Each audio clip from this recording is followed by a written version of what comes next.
Hey, you with the Italian sports guys. Bada-Boom. Bada-Bing. You're here with the Brian Scheck Snyder State Farm Italian Sports Guys show. This is sports talk with an Italian New Orleans twist. And Kyle, certainly we were past training camp. We're past the preseason. This time we'll lace them up for the real with the New Orleans Saints.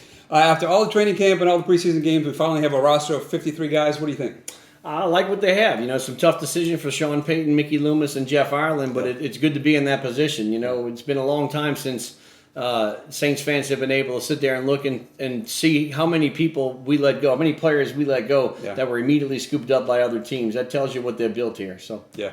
I think some of the things you look at, certainly they went with a couple of guys at receiver that had a year or two under their belt versus the rookies who impressed but are still rookies. Right. I think that tells you Drew Brees and Sean Payton don't want any surprises with his experienced quarterback with a team that's on the cusp of a Super Bowl, hopefully. Don't want any surprises for young guys. Yeah, I think it's a simple case where you know what you have, and it's the devil you know versus the devil you don't, so to speak. And Emmanuel Butler, Lil Jordan Humphrey showed really well in camp, had some moments that they could really hang their hat on, but they're on a practice squad because they also had some moments that they weren't very proud of, I guess. And that's what the learning curve is as a rookie when you come into the league. So I think the future's pretty bright for those guys, but at this point in time, Sean Payton, Mickey Loomis felt like the guys that they were going to go with were the ones they knew what they had. Yeah, not too many surprises. Of course, there were some bubble spots. We knew Cyril Grayson was going to be in a tough spot with the numbers. Washington makes a running back spot. We thought Ozigbo looked pretty good. Again, another theme with these cutdowns was we really value guys who can contribute on special teams, and that was a difference for Washington. Well, that's across the league. Every roster you're trying to build where guys can do multiple things because you only have so many spots at 53. So no real surprises there. Now, Ozigbo not being signed to the practice squad was absolutely a surprise to me because I thought he showed really well in camp. Big guy, can run, can catch a ball out of the backfield, so good combination of size and speed. But he got picked up quickly by another team. Yeah, Jacksonville picked him up. He wasn't sitting around very long, so kind of a surprise there. But so we'd have a chance to bring him back. I guess. Yeah, right. Yeah. And again, the final cut down to 53. Some surprises at tight end. They only kept two initially. Now, they brought two guys back on the practice squad. So you get Dan Arnold and the rookie Mack get back on the practice squad. Elijah Mack for the Notre Dame 7th-round pick, a guy who was the top-rated tight end in high school coming out and never really filled the expectations at Notre Dame. But the Saints see enough in him at least to keep him around on the practice squad. So. Yeah. And again, not too many surprises at the offensive line. We did have your guy, the Sicilian messenger boy, Marco Ola, did not make the final cut down, so we'll lose that little tag. I didn't ask who gave the order. You know what he said to himself after he got cut, huh? What's that? This is the business we have chosen. How about on the defensive side, Kyle? I mentioned on the pregame, we talked about a little bit, this kid, Shai Tuttle, a surprise, a free agent guy came in and really impressed. Sean Payton said the last few weeks of camp he really came on so they could see that potential for growth. And that's the benefit and the reputation the Saints have built under Sean Payton. Yeah. You go back to his first or I think his second year here. We traded up in the draft to take Antonio Pittman, a running back out of Ohio State. Yeah. Meanwhile, we also brought this undrafted free agent nobody knew about named Pierre Thomas, who had split time at Illinois with Rashard Mendenhall. Everybody remembers him from the Steelers. Well, as it turns out, Pierre Thomas had the more decorated NFL career. Yeah. The Saints ended up cutting Antonio Pittman in camp that year to keep Pierre Thomas, and that proved to be the right call. Not many coaches have the onions to do that. Yeah. So, excuse me, I thought that decision by Payton was something that we see over and over again as Saints fans who really follow the team. Now, it also helps when it comes time for the undrafted free agents to select where am I going to get the best shot. Yeah, right. So you might not think a team that just went to the NFC Championship game would be the most appealing place for an undrafted rookie free agent to go because it shows that the talent pool is there already very high. At the same time, it's a team with a reputation, organization with a reputation for not giving, for giving everybody a fair shot. That's right. Yeah, ask Pierre Thomas, ask all the undrafted free agents that the Saints have kept. Yeah, and Tuttle's just another one. So yeah, you look at the linebacker position again. Not many surprises other than we had, of course, Vince Beagle, who was mostly contributing on special teams again, but really kind of still in development on the linebacker side. We trade him for Alonzo from the Miami Dolphins. Looks like certainly an upgrade in terms of the position linebacker. Alonzo may be a guy that Miami was trying to get rid of to clear some space and really kind of rebuild there. Yeah, Miami kind of fire-sailed in the last 10 days, I guess, and the Saints were definitely a benefactor of that. Yeah. Vince Beagle, again, a special teams guy, really popular guy in the locker room, wrote a great message on Twitter to the Saints. He was here only a year and some change, but was beloved by the Saints fans and showed up on special teams, and I think he'll get a good shot to play in Miami, too, and show what he can do. So. Right. Good deal. And looking at the cornerback position again, we tend to have some depth at the defensive backfield. Certainly, we had some guys that impressed in camp. Saquon Hampton. I think there was a little bit of a battle. We know that P.J. Williams and Patrick Robinson really prefer that slot position, the nickel spot versus the outside. I think they tried both of these guys on the outside to see what they would look like in preseason. Didn't so much care for what they saw, so I think that opened up a spot for Ken Raleigh to stick around. Yeah, Ken Crawley. Yeah, you need Ken. Ken Crawley is the third or fourth corner. I don't know where Justin Hardy fits in the pecking order there, but I think Crawley, a guy who at one point in time, early in the 2017 season, had really shown very well. Yeah. And was one of the top-rated corners by Pro Football Focus, which grades each player at each position every week. But his inability to hold on to the football and his penchant for holding on to receivers really caught up with him. And I think that was the situation when they made the Eli Apple trade. They said, hey, we got to upgrade over there. But he was good enough to stick on the roster for now. I know it was close. I wasn't sure he was going to make it. Yeah, and of course, as we mentioned, this kid Harris really impressed as a kick returner. Of course, officially he's a wide receiver, but we'll make it specifically as a returner. Very impressive. I think they knew somebody was going to pick him up. And again, credit to the Saints for not sticking with the guy that they went out and got as a free agent, seeing that this guy was playing better. And another example of let him fight it out. That's right. And they give, I guess, a settlement to get him off of IR, I guess, so to speak, with Sherrell's. But Harris is the return guy. Yeah, and you look at, again, like we mentioned, the Saints' penchant for giving everybody a fair shake. Also, you go back to Pro Football Focus once again, and look, it's only preseason, but he was the top-rated return guy in the preseason this year. Yeah. Deontay Harris was. So. Yeah, very impressive. Any other thoughts on the roster, Kyle? Not really. No real surprises on the offensive side of the ball. You put Cameron Tom on IR. He was nicked up pretty bad in camp and never really got a chance to show what he could do. So, excuse me, you hold on to him for another year. So, one more point I wanted to make, and we touched upon this last week. Taysom Hill, Teddy Bridgewater fighting it out for that backup spot. We both think because of the experience factor, if Drew Brees goes down, Bridgewater's the first guy to get the call. But I'll say it again. Bridgewater, you may have a guy that's more seasoned, but maybe he's sit closer to his ceiling. I think Taysom Hill really has some room to grow.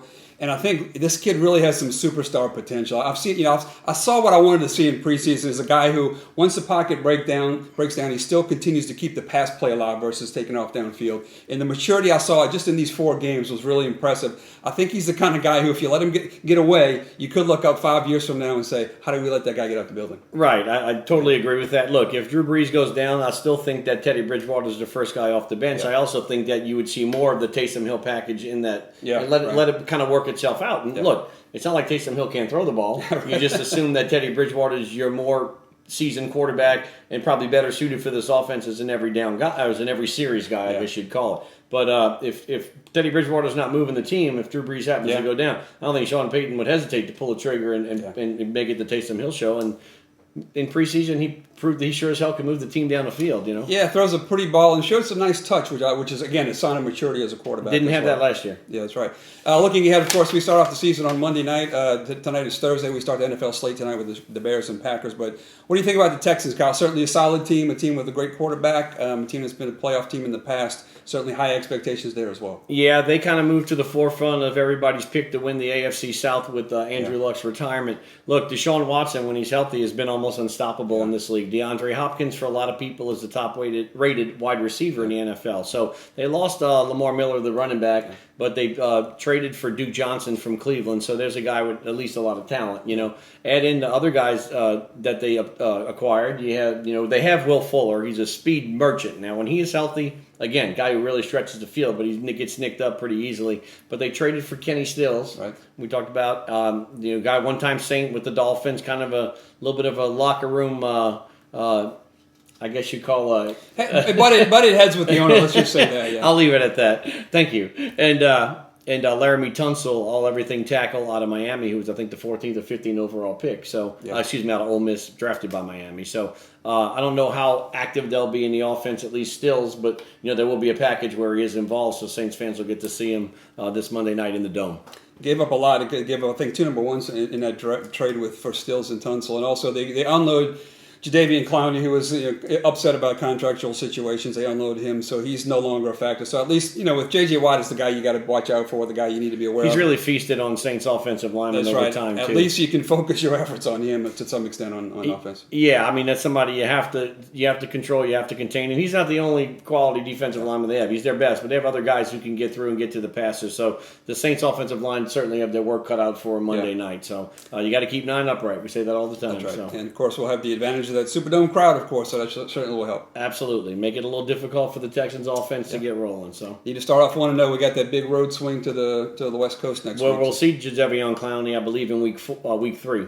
So after the Texans, we go to L.A., we stay out there for the whole week, and then we face Seattle that following Sunday, and that'll be his 3rd game with Seattle. So he'll be well involved in what they're doing. He'll know their defensive playbook pretty well. So. Moving to the college ranks, LSU, it was a very impressive start. Now, temper your enthusiasm some. Again, this is Georgia Southern. It's not an SEC powerhouse here, but you saw all the things I think you wanted to see. You saw a quarterback who looked the part, who looked the maturity that we saw late last year, and you also saw an offense that, by eyeball test, looked different than we've seen in the past. Yeah, first things first, Georgia Southern is definitely not an SEC team, but Georgia Southern won 10 games last year. That's right, yeah. And they went to a bowl game. They won their division in the Sun Belt. It's a quality program, and the triple option gives a lot of programs fits. Ask Georgia, ask Florida, ask Alabama a few years ago.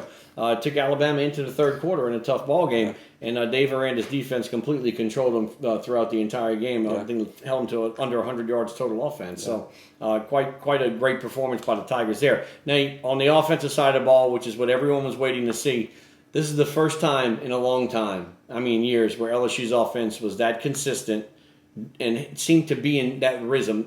There weren't any situations where it came down the play clock to 3, 2, 1. Oh my gosh, Yeah, how many times can we say in the past that the team was waiting on the refs to spot the ball because they were ready to go? It's a whole different look against the eyeball test. We couldn't do that against Auburn with 3 seconds left on the clock, and it cost Les Miles his job. Right.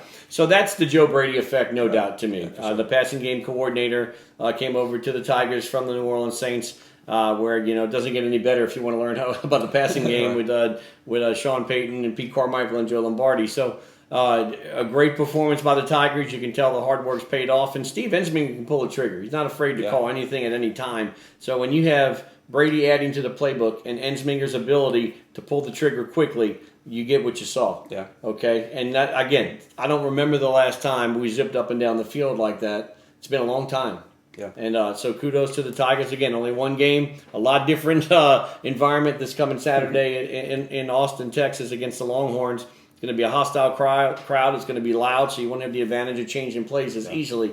But I think the Tigers will be prepared for it. So yeah, what do you see? I know this Texas, again, a bigger test. What I want to see is it's easy to look good and efficient when you dominate the line of scrimmage. You guys have a lot more time to throw the ball, et cetera, et cetera. I want to see when you're up against a team that physically matches up with you pretty well. In this Texas, the Big 12 has had a kind of a reputation of being running gun, but not as physical a league. That was a little different. Some of these teams have turned the tide on that. Texas last year, I know they held, I believe, Georgia to under 100 yards in that bowl game last year they played. And even when Georgia had been running the ball for 300 yards coming into that game. Right. So a much more physical team, a much better matchup physically for the Tigers. Absolutely. Look, the good part for LSU is that Texas has to replace 6 starters on a defense that wasn't that great. The bad part for LSU, the real challenge, is that they're another year into the Tom Herman era. Yeah. Okay, this is his 3rd year, so you got the guys he recruited that first time are juniors now. Yeah. Okay, so on top of that, they have 2 safeties that are both on, I believe, the Jim Thorpe Award list already. So 2 of them, 2 safeties.